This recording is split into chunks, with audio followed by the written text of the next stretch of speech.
watching The Nation at noon, and now to our continuing series, The 100 Things Crying to be Done. For any of us who've lived in India, we are all too aware of the multiple identity cards and documents that we have to maintain, from our birth certificates to PAN cards to driver's license to voter IDs, so on and so forth. Now, to avoid the overlaps and complications these cause, the government is soon launching the multi-purpose ID card system, which will have all eggs in one basket. Just why is this a crying need for our country, and how can something like this really help? Well, here's a report.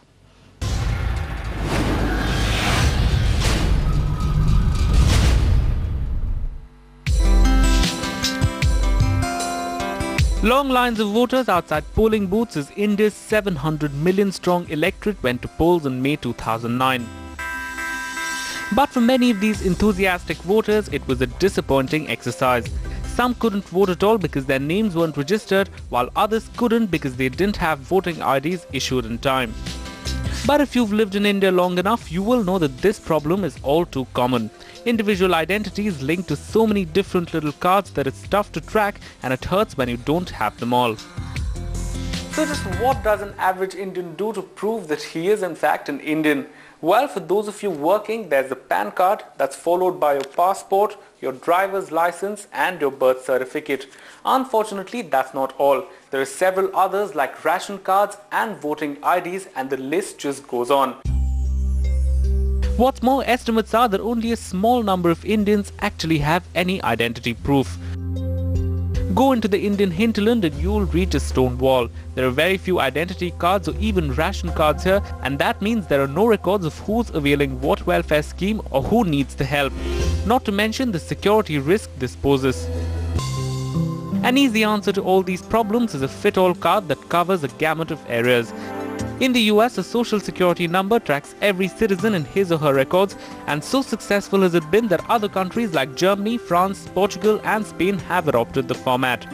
In India, the government has been thinking of a single card over the last few years. In fact, in 2002, under the NDA government, an initiative called the Multi-Purpose National Identity Card Project, costing 5,000 crore rupees, was unveiled, but sadly is lying in hibernation after being kicked off.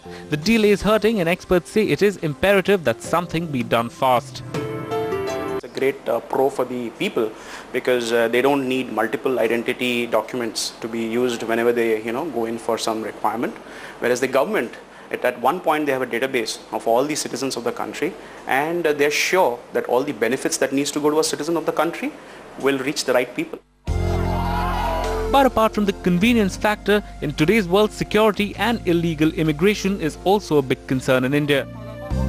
Soon after the Mumbai attacks, questions were raised about how terrorists could have infiltrated into the country so easily, and all security hands believe that the government needs to tighten belts.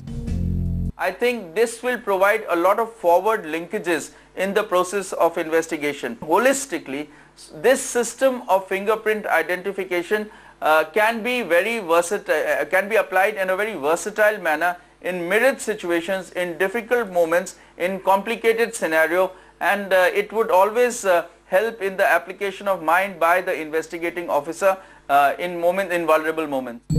As of date, the Multi-Purpose National Card Project has been in pilot mode in at least 12 states across India, and the government in its interim budget has already allocated 100 crore rupees towards it. It hopes to cover the whole country by 2012, but experts say that while this is an ambitious target, they can only hope at least some of it is done.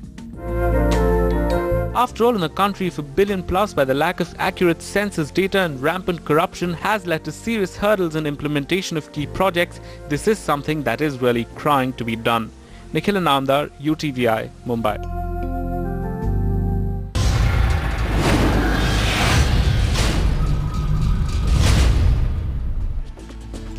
And that's a wrap on the show. Thank you so much for joining us. You can catch all the top stories and a special call-in show that we are doing on the service tax issues in this budget coming up for you right after the short break. So stay right there. Goodbye.